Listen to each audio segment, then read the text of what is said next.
back to BTV Vlogs. Ngayon po ay napakalamig. Tignan nyo, prose ng sasakyan. Kaya ang sasakyan ko po ay na-start na po ito sa remote, pero hindi pa rin siya na-defrost. Tignan nyo po. Kaya kailangan i-start ko siya manually. Yan po. Yan.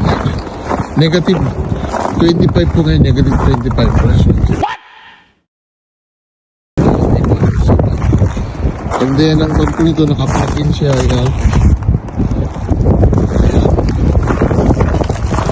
Start naman dito pero yan. Wala ka pakita. Kailangan ma-defrost. Yan po. Oh. Tsaka plug-in po siya sa black heater. Yan, start na siya.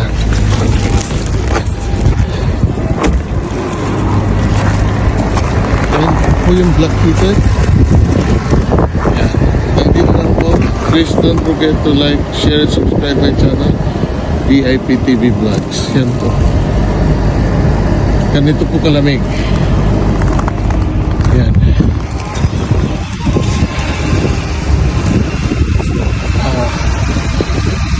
2,000 years later. Ayan guys, ngayon medyo bumaba ang temperature hapon, pero mahangin.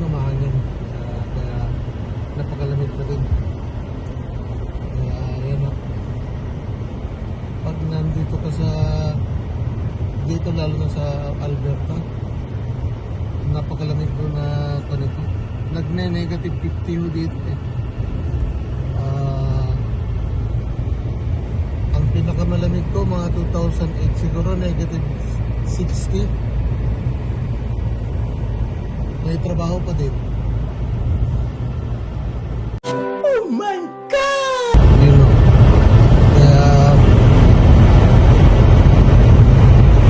napakalamig. Kaya guys, yung mga nasa Philippines, dyan na lang kayo. Nagandang mag-inumin na lang diyan. Joke lang yan. Joke lang.